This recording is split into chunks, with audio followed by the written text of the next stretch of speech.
All right, let's continue on with our first script here. So we actually ran this and we created our first database, okay? And so we've gone through that we have to have our database here that needs to be exactly the same name as the database we created over in the Object Explorer, okay?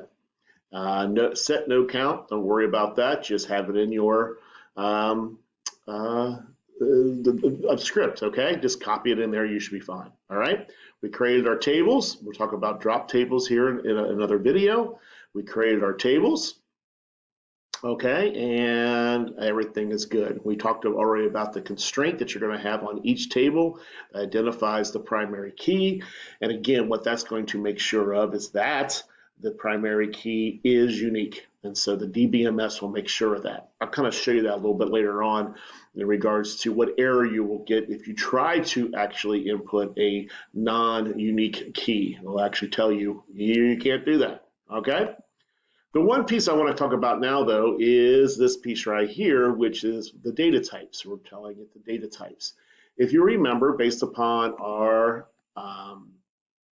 logical view of this, our Visio, whatever you want to call this, our ERD, a lot of synonyms there, okay? But based upon our ERD, we generalize, in a sense, the data type. Why do we generalize it here? Because, again, you can take this design and apply it to any database management system, just not SQL Server. You can take it to Access, Oracle, MySQL, all the other ones that are out there. And every one of them has their own unique set of data types. So what we got to do is we got to understand what we want here, then equate it over to the software we're actually working with, and making sure we understand which data types to use based upon the generalized data type that we actually did in our design. Does that make sense? So everyone could be a little different. They're not that much different, but there's some differences out there. And so that's why we don't get into product-specific data types in our design. We keep it more generalized so we can go over to the next, to whatever product we're using, Oracle, SQL Server, Access, MySQL, and then convert it to what it actually is. So how do you go about doing that? So one of the things we sit back and we do, okay, is that we'll look at this, but I'm going to show you something, and I'll have this as an attachment to this video. This particular piece here is under SQL Server Datatypes. The data types for SQL Server. Look at these. Wow, right? Let's see if I can make that a little smaller. There you go. So you can see them all in there. There are quite a few. The good news is we're not going to use all of these, but what's the other good news is that you could, okay? So based upon SQL Server, it is a robust database that can do a lot of things and store a lot of different types of things, all right? In our particular case, we're worried about mostly numbers, strings, dates, and we'll get into Boolean a little bit later on, okay? But those three are the ones we're dealing with right now: numbers, strings, and dates, okay? And so what we would do is we would go find these things. So in this case right here, I really like this chart that would sit back and say, okay, approximate numbers. What do they mean by that? Fractionalized numbers, decimals. So a decimal in SQL Server will be a float. Do you see that right there? That's what you'll use in this course. Exact numbers, that's our integers. And so in this case here, an exact numerics would be an integer right there, int. Yes, there's tiny integers, there's different things here that we can actually play around with, but we can go from there. Okay, that says a float right there. Also, yeah, you can also use decimal. I guess float is more of an approximate number, but if you know exact numerics, you can use a decimal. We'll use that also. Integer. And also something we'll use when we get into storing currency would be money. You could keep it as money. I like using that one also. Okay. When it comes to date, we can either do a date or a date time. So a date would just be that you're storing just the date, but if you're storing a date and a time, you can make the data type date time. Again, and then finally, character strings. You can make it a character, a text, or a varchar. Okay, varchar means variable character. Very powerful data type, and I'll explain what that is here in a second when we go back to our script. So, you know, for this particular course, you can play around with a few, The ones that we'll be using mostly would be decimal, integer, and money. Okay, when we get to that, so if you're going to store an integer, that's what it would be, int. I think you could also spell it out as integer. Okay. Obviously, all our primary keys will be integer. Anything that would be money that we're storing that you may want to store, like for get them to buy it, that would be money.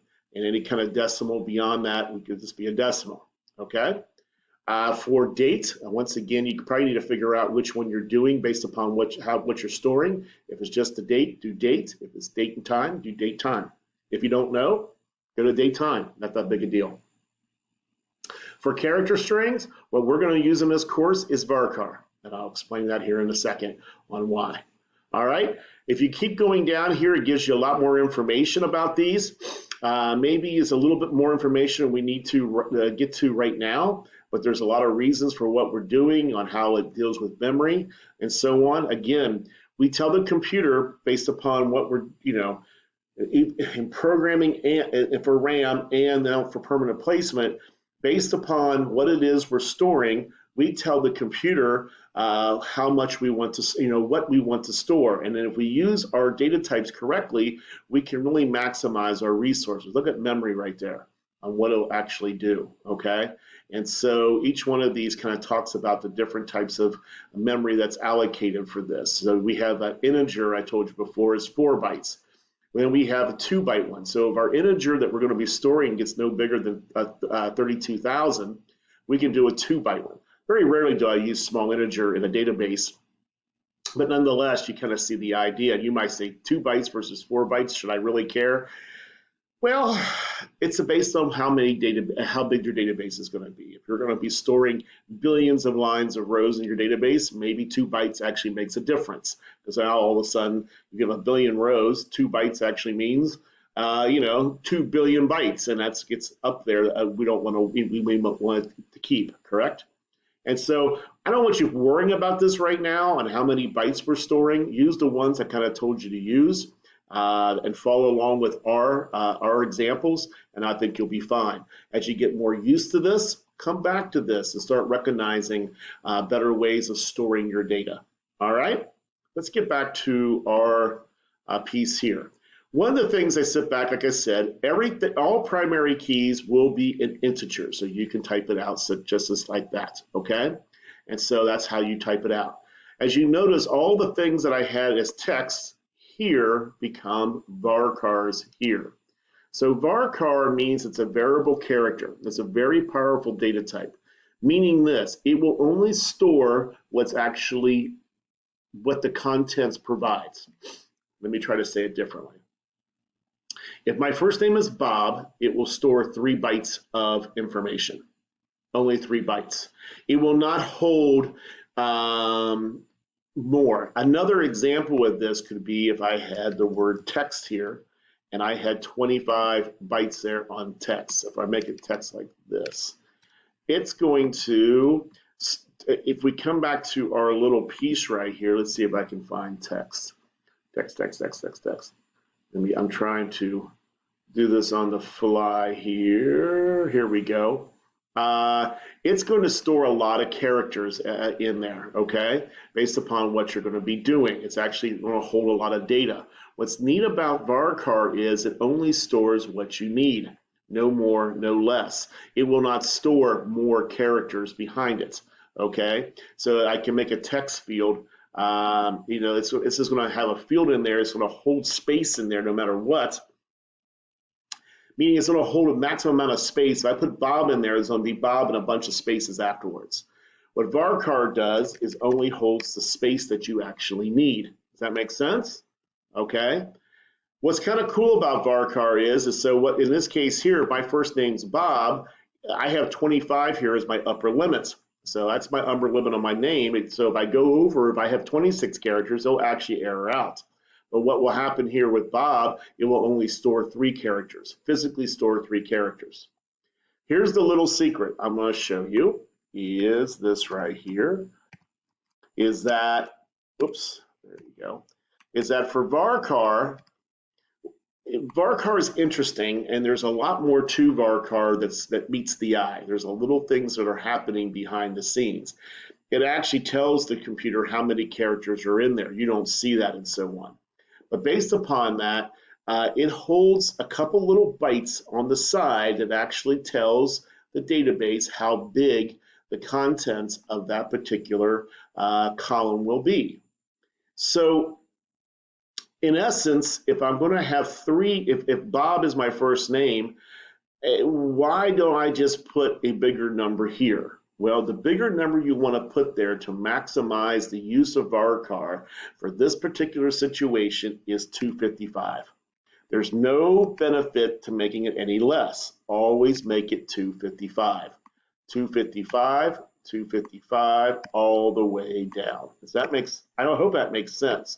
I'm going to try to explain it again. It's without confusing you. There's built-in mechanisms to make this varchar work in SQL Server, okay? You don't need to really worry about what they are. You won't be tested on them right now or really in the future on it. But that mechanism basically states that I can max this out to 255 and still keep the efficiency of varchar in my database. By doing so, if I still put 3 characters, BOB, in here, it will only store 3 characters. Now, you might be telling me, well, then what happens if I have to go over 255? With that, you could go up to 9,999 characters and keep the efficiency beyond that. So if you're going to store anything beyond 255, you could put 9999 in there and still maximize the use of varchar, okay? So the expectation would be is that for every varchar you set up, probably for this course, keep it at 255 and you'll maximize the efficiency of that particular data type. I hope that makes sense. You may want to listen to that a couple times. If it's hard for you to understand it, let's do it this way. Every text should be converted to varchar 255. Got it? If you don't understand everything I said before, don't worry about it. Every text should be converted to varchar 255 and you'll be golden and you'll be doing the best for your database. Okay, date time, I did date of birth, date time. I could have done it as date. It's all based upon what you want to do. So date or date time is fine with all of us, okay, in doing that, all right? Once again, if we get, I don't think I have any decimals in here. If I did, I would put decimal in there also, probably spelling it out, all right? The final thing I want to talk about in this particular video is this thing called not null. It's another brain dead thing we just want you to keep doing. There's an audience out there based upon what you read and who you talk to that sits back and says, what should we require in a database, physical database? Should we require every column be completed, or can we allow for null values, meaning they're blank? Meaning if they don't give me an address, can it be blank?